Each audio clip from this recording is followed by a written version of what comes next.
సముద్రం ఒడ్డున ఒక అందమైన గ్రామం ఉండేది. ఆ గ్రామానికి ఇంకో పక్క పచ్చటి అడవి ఉండేది.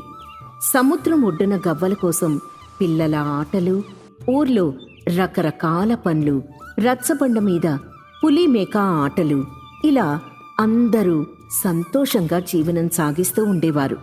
అదే ఊర్లో రంగయ్య అనే వ్యక్తి వెదురు కర్రలు అమ్ముకుంటూ జీవనం సాగిస్తూ ఉన్నాడు. వెదురు కర్రలమ్మా, వెదురు కర్రలు, బాగా అందంగా ఉండే వెదురు కర్రలమ్మా, వెదురు కర్రలమ్మా అని గొంతు చినిగిపోయేలా అరుస్తూ ఊర్లో అమ్ముతూ ఉండేవాడు. రామన్నా, మొన్న పశువుల కొట్టానికి వెదురు కర్రలు కావాలని అడిగావు కదా, ఇదిగో ఒక మోపు తీసుకొచ్చాను, తీసుకో అంటూ అందర్నీ అడిగి వెదురు కర్రలు ఇచ్చేవాడు. ఆ ఊర్లో చాలామంది రంగయ్య ఇచ్చిన కర్రలతో ఇల్లు కట్టుకుంటూ ఉండేవారు. రంగయ్యకు కూడా మంచి ఆదాయం ఉండేది. తనకి ముందు వెనక ఎవరూ లేకపోవడంతో ఆ వచ్చే ఆదాయాన్ని తీసుకొని కొంచెం తను ఖర్చు పెట్టుకుని మిగతా వారి కోసం ఖర్చు పెట్టేవాడు. రే పిల్లలు, మీ అందరి కోసం తీగలు తీసుకొచ్చాను, రండి రండి అంటూ పిల్లలకి చిరుతిళ్ళిచ్చేవాడు. సాయంత్రం పూట పిల్లల్ని సముద్రం ఒడ్డున కూర్చోపెట్టి కబుర్లు చెప్తూ ఉండేవాడు. ఆ పిల్లల్లో ఒక పిల్లవాడు, అన్నా, మన ఊర్లో దయ్యం ఉంటుందా? నాకని కనపడితే దాన్నిలా జుట్టు పట్టుకొని కిందకి తోసి.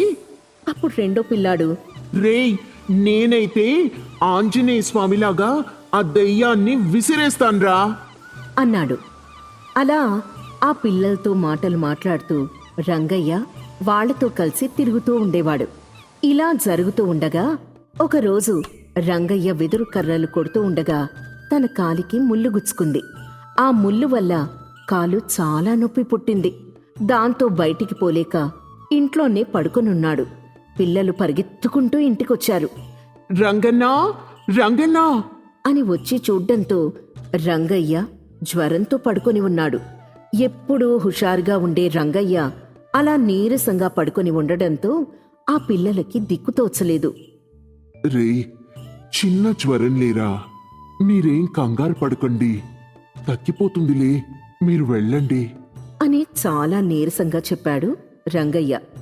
అన్నా, నువ్విలా ఉంటే మేమెలా వెళ్తామన్నా, నువ్వు పడుకో అంటూ ధైర్యం చెప్పి గంజి తయారు చేసి రంగయ్యకి తాగించారు ఆ పిల్లలు. ఆచారి దగ్గర కషాయం తెచ్చిచ్చారు. తెలిసి తెలియకుండా వంట చేశారు. రాత్రంతా నిద్రపోకుండా వాళ్లే కంటికి రెప్పలా చూసుకున్నారు. పిల్లలకి ఆ రంగయ్య అంటే అంతిష్టం. ఇలా జరుగుతూ ఉండగా ఒకరోజు సిమెంట్ వ్యాపారం చేసే కృష్ణకుమార్ ఆ ఊరికొచ్చాడు. అందర్నీ రచ్చబండ దగ్గరికి పిలిచారు. అందరితో పాటు రంగయ్య కూడా పిల్లలతో కలిసి అక్కడికొచ్చాడు. ఎవడ్రా వీడు, బూడిద గుమ్మడికాయలాగున్నాడు అని సరదా చేస్తుండగా పిల్లలందరూ నవ్వుతున్నారు. రచ్చబండ దగ్గర కృష్ణకుమార్ మాట్లాడటం మొదలుపెట్టాడు. అందరికీ నమస్కారం, నేను సిమెంట్ వ్యాపారం చేస్తాను, మీరందరూ కర్రలతో ఇల్లు కట్టుకున్నారు అని మాట్లాడుతూ ఉన్నాడు. అందరూ ఆసక్తిగా ఉన్నారు. అందరూ ఆసక్తిగా వింటున్నారు. పిల్లలతో కలిసి రంగయ్య కూడా వింటున్నాడు. సిమెంటుతో, రాళ్లతో నేనందరికీ మేడలు కట్టిస్తాను, చాలా తక్కువ ఖర్చుతో కట్టిస్తాను, చాలా అందంగా కట్టిస్తాను అంటూ వారికి అర్థమయ్యేలాగా చెప్తున్నాడు. అందరూ ఏదో సంతోషంగా వింటున్నారు. కాని రంగయ్య ముఖం మారిపోయింది. పిల్లలు కూడా సంతోషం నుంచి దిగులుగా ముఖం పెట్టారు. మీరు కంగారు పడకండి, ఊరి చివర మీ గ్రామానికి స్థలం ఉందని తెలిసింది, అందరికీ అక్కడ ఇల్లు కట్టిస్తాను అనగానే అందరూ సంతోషంగా ఒప్పుకున్నారు. తర్వాత రోజు నుంచి అందరూ కృష్ణకుమార్కి డబ్బు కట్టడం మొదలుపెట్టారు. ఊరి చివర అందరూ మంచి ఇళ్లు కట్టుకోవడం మొదలుపెట్టారు. రంగయ్య మాత్రం ఏం మాట్లాడకుండా ఇంట్లోనే ఉంటున్నాడు. రంగయ్య దగ్గరికి పిల్లలొచ్చారు. ఏంట్రా ఇలా వచ్చారు? అన్నా, బాధగా ఉందా? నువ్విలా ఉంటే మేం చూడలేకపోతున్నావు అంటూ బాధగా చెప్పారు. ఏంట్రా పెద్ద పెద్ద మాటలు మాట్లాడుతున్నారు? ఇప్పుడు ఏమైందని? ఎవరికైనా మేడలు కట్టుకోవాలని ఉంటుంది కదా, అందులో తప్పే ఉంది? మరి నువ్వెందుకు కట్టించుకోలేదన్నా అని అడిగాడు ఒక పిల్లాడు. నేను ఈ ఊరు వదిలిపెట్టి రాను. మరి ఇప్పుడు ఏం చేద్దాం అనుకుంటున్నావన్నా? అని అడిగాడు ఇంకో పిల్లాడు. ఇప్పుడు ఏంట్రా, సార తాగి పడిపోవాలా? కష్టం వస్తే పని మాత్రమే ఓదార్చగలదు.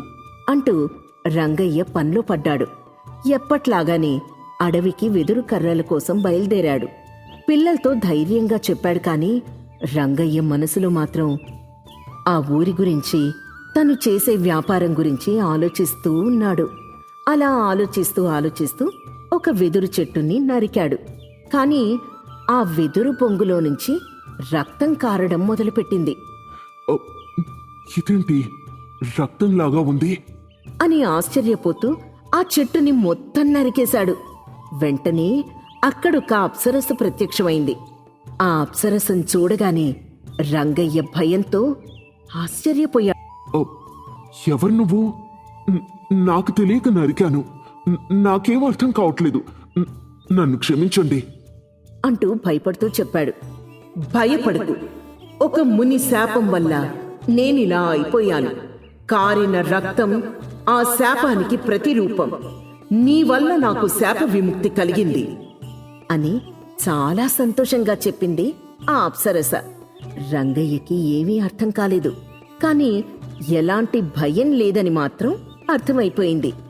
నీకు ఎలాంటి వరం కావాలన్నా కోరుకో, ఎలాంటి పరిమితులు లేవు, నీ ఇష్టం వచ్చిన వరం కోరుకో అంటూ చాలా సంతోషంగా చెప్పింది ఆ అప్సరస. కాని రంగయ్యకి ఏం వరం కోరుకోవాలో అర్థం కాలేదు. ఇంత పెద్ద వరం నా ముందు పెట్టారు, నాకేం అర్థం కావడం లేదు, ఏం కోరుకోవాలో కూడా పాలుపోవడం లేదు అని అమాయకంగా చెప్పాడు. దానికి అప్సరస అని చిన్నగా నవ్వింది. ఆ తర్వాత అదృశ్యమైపోయింది. రంగయ్య చాలా సంతోషంగా ఆ వెదురు కర్రలు తీసుకుని వచ్చాడు. వెదురు కర్రలమ్మా, వెదురు కర్రలు రావాలమ్మా, రావాలి, త్వరగా రావాలి అని అరుస్తూ ఉన్నాడు.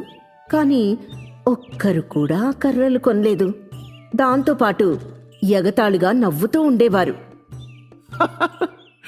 ఇప్పుడు కర్రలు అమ్ముతావేంట్రా? ఎవరు కొంటారు? అన్నాడో వ్యక్తి. దానికి మరో వ్యక్తి ఈ కర్రలతో వీడు కర్ర సాము చేయాల్సిందే అని వెటకారంగా నవ్వుతూ ఉండేవారు అందరూ. రంగయ్య ఆ మాటల్ని విని మౌనంగా వెళ్ళిపోయాడు. ఇంట్లోనే ఒక్కడే ఒంటరిగా పడుకొనున్నాడు. ఏంటి నా జీవితం? బతకడానికి వేరే పని చూసుకోవాలా? అర్థం కావడం లేదు. ఈ పని కాకుండా ఇంకో పని ఏం చేయాలి అంటూ తీవ్రంగా ఆలోచిస్తున్నాడు. అలా ఆలోచించగా రంగయ్యకి ఒక ఉపాయం తట్టింది. పట్నంలో అమ్ముదామా? అక్కడ వెదురు కర్రలకి మంచి వ్యాపారం ఉందనిపిస్తుంది అనుకుని వెంటనే తర్వాత రోజు మంచి వెదురు కర్రలు తీసుకొని పట్నానికి వెళ్ళాడు. పట్నంలో చాలా మంది ఆ వెదురు కర్రల్ని కొన్నారు. వెదురు బొంగులతో రకరకాల వస్తువులు అందంగా తయారు చేసి ఇంట్లో, హోటల్స్లో పెట్టుకునేవారు. పల్లెటూర్లో కంటే పట్నంలోనే వ్యాపారం బాగున్నట్టుంది అనుకుని రంగయ్య ఆ రోజు నుంచి పట్నంలోనే అమ్మడం మొదలుపెట్టాడు. మెల్లగా చుట్టుపక్కల పట్నాలకి సరఫరా చేసే స్థాయికి ఎదిగాడు. కాని ఎంత ఎదిగినా పాత ఇంట్లోనే ఉండేవాడు. ఊరి ప్రజలంతా మేడలు కట్టుకొని ఊరి చివర స్థిరపడ్డారు. అప్పుడప్పుడు పిల్లలు వచ్చి రంగయ్యతో మాట్లాడుతూ ఉండేవారు. రేయ్, మీకేం కావాలన్నా నన్ను అడగండి. మీ అమ్మా నాన్నల్ని ఇబ్బంది పెట్టకూడదు, బడికి వెళ్ళాలి అంటూ మంచి మంచి మాటలు చెప్తూ ఉండేవాడు. కాని ఎంత చెప్పినా కొత్త ఊరి దగ్గరికి మాత్రం వెళ్ళేవాడు కాదు. ఎంతమంది పిలిచినా పాత ఊరిని వదలకుండా ఆ వెదురు బొంగుల ఇంట్లోనే ఉండేవాడు. అంతా సజావుగా సాగుతూ ఉంటే దేవుడికేం పనుంటుంది? అందుకే అప్పుడప్పుడు కొంచెం కొంచెం ఆటాడుతూ ఉంటాడు.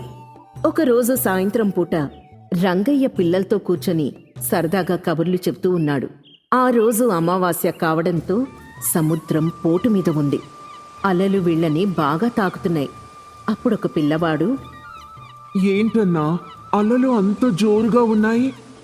అప్పుడు రెండో పిల్లాడు అవునన్నా, చాలా కోపంగా ఉంది సముద్రం అని అంటూ ఉండగా దానికి రంగయ్య ఈ విధంగా సమాధానమిచ్చాడు. అమావాస్య రోజు సముద్రం ఎప్పుడూ కోపంగా ఉంటుంది లేరా. అంటూ మామూలుగా చెప్తున్నాడు. కానీ సముద్రం మామూలు కంటే ఎక్కువ ఊపులో ఉంది అని రంగయ్యకు అర్థమైంది.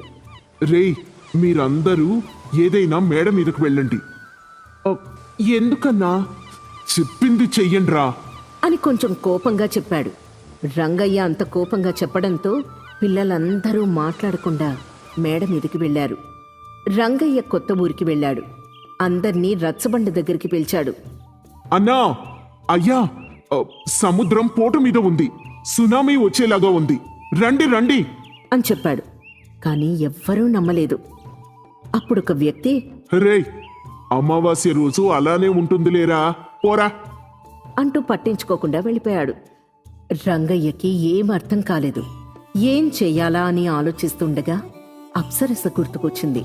వెంటనే అప్సరసని తలుచుకున్నాడు. ఆ అప్సరస ప్రత్యక్షమైంది.